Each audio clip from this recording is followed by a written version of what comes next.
On a vu que la médiane est la valeur qui coupe en deux une série.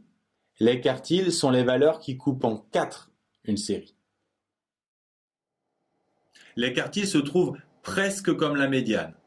Ici, puisqu'on a un effectif de 32 qui est pair, je vous rappelle que la médiane, c'est la moyenne des deux notes du milieu.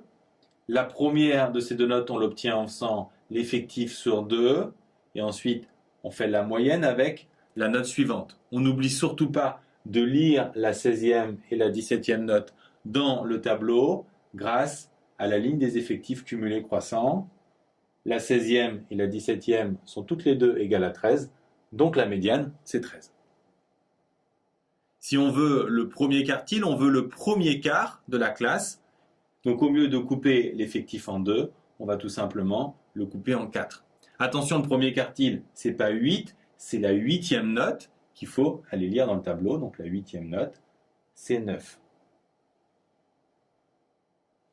Si jamais on vous demande le deuxième quartile, 25% plus 25%, 50%, le deuxième quartile, c'est tout simplement la médiane. Pour le troisième quartile, on veut les 75 premiers pourcents. Au lieu de faire n sur 4, on va faire 3 fois n sur 4, ou encore n fois 0,75. On trouve 24. Bien sûr, ça signifie que c'est la 24e note. Il y a 21 notes en dessous de 13, donc on va prendre ici 14. Pour visualiser ces résultats, on vous demande parfois de tracer un diagramme en boîte. Pour ça, il faut commencer par tracer une ligne graduée avec les différentes valeurs, repérer la médiane, donc ici 13, ainsi que les quartiles, donc on a dit 9 et 14. Ensuite, vous reliez les quartiles pour former la fameuse boîte du diagramme en boîte. Et enfin, vous indiquez les valeurs extrêmes 7 et 19. Comment interpréter ce diagramme? On a 50% des élèves avant la médiane, donc avant 13, et 50% après. On a 25% des élèves avant le premier quartile, donc avant 9, et 25% après. Donc on peut dire qu'on a aussi 25% des élèves entre 9 et 13, et 25% entre 13 et 14. Que se passe-t-il maintenant avec un effectif impair?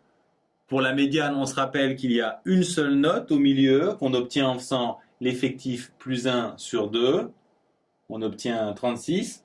C'est donc la 36e note qu'on lit grâce à la ligne des effectifs cumulés croissants. La 36e note, elle est ici, c'est 10. Pour le premier quartile, on divise l'effectif par 4, mais cette fois, on ne tombe pas sur un rang entier. C'est très simple, on prend tout simplement l'entier supérieur afin d'avoir au moins 25% des valeurs. Donc on prend ici la 18e note et bien sûr on n'oublie pas de la lire. Donc la 18e note, c'est 9. Pour le troisième quartile, on fait n fois 3 quarts et à nouveau on prend l'entier supérieur. Le troisième quartile est donc la 54e note, c'est-à-dire 14. Pour le diagramme en boîte, vous avez retenu la méthode. On commence par tracer un axe gradué avec toutes les valeurs, puis on place médiane et quartile et on ferme la boîte. Et enfin, on indique les valeurs extrêmes. Donc l'axe gradué, médiane et quartile et les valeurs extrêmes.